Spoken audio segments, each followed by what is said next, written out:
What's good, family? It's your boy J Rello3, aka J Smooth, here with a three things you should know before you make your build in 2K to save you some money so you don't get all pissed off about what's going on in 2K. Pretty much, I'm going to give you just the three markers or things you need to look for before you make your build. One thing to pertain to shooting, one's ball handling, and the last and final thing is going to be with finishing. But the first thing I'll start off with on this is I'm going to do with the ball handling. So in the previous years before, 2K had three different thresholds for your dribbling. You had your basic dribbling, which was anything below 70. So 0 to 69, you had basic dribbling. Pro dribbling was from 70 to I believe it was 86. And then from 86 and above, you got elite dribbling. So the big thing, like in previous 2Ks, was to get to at least the pro dribbling, and then you were able to put better animations together. This year, they only have one threshold. It's at 85. So as you notice right here, ball handling required for me to get these pro dribbling moves is at 85. So that's the big number that you're going to need to look at to get. So if you're making a guard and you want to have all these fancy combos and stuff that you want to look forward to or try and get, you have to, as you see on everything, it's 85. Have to have that. If not, you're not going to be able to go for the elite combos and all the additional stuff that you might want to pair together to do as you're looking for in a driving build. Now, as you're making your way to 99, you still do get the +4 in the category. So 96, you go up 1, 97 go up 2, and continuing on with that route. So if you do have somebody with an 83, at an 87, you will be able, or that's an 83 ball handle right now. At a 97 overall, you will be able to get them. But until then, you won't be able to do that.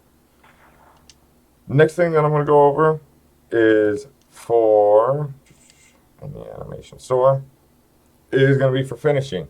We're going to go over contact dunks and what your thresholds need to be for that.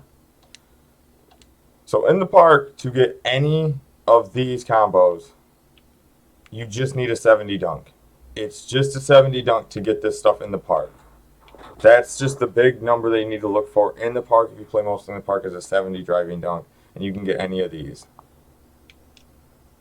Alley-oops, depending on which one you're going for, is based off of how high your driving dunk is. To get like the pro dunkers, you have to have an 86 or an 80. It's an 85 contact dunk to go and get stuff like that.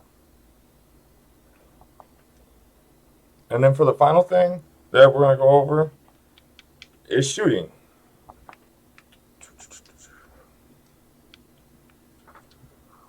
Okay. So with shooting this year, there's pretty much three different ways you can go and shoot. There's the aiming way, which is you take your right stick down and you have to aim it between the bars. There's the timing way, which is where you can take shot aiming off and you do just timing, which is going to be you time your jump shot to where it's at its max release point. Or the other way that you can shoot is with no meter on at all and then go and shoot with that route. That's the three big ways to go and try and attempt to shoot this year. Everybody's got a different way that they're kind of going about it. It's a new game. It's new stuff. Some of the stuff might be easier in the beginning and then trend a little bit later, or if 2K does any buffs to the video game. That's something we'll have to deal with. But until then, just kind of figure out what you want to be more consistent with or what you feel more comfortable being consistent with. Shooting is hard, plain and simple this year. You have to have shooting badges to be able to do it. It's not just having the ability to have great timing and stuff like that. To make some shots still, you have to have the badges to do it, even if you do have a higher shooting rating. I played with a handful of buddies that are 95 three-pointers and don't have badges. Pretty much hit it, which are full whites last year, and they just don't go in. So what you need to do is after you get a handful of badges, it does make it way easier. On one of my bigger shooting builds, I only have a 67-3, but I got Hall of Fame range extender and a couple other badges, and my shooting has drastically improved. But that's pretty much going to wrap up this video, guys. I just want to give you a couple pointers to help maybe save you some time, money, and VC going into these builds. But yeah, knowing all that stuff forward, I appreciate your time, guys. Stay blessed, stay smooth.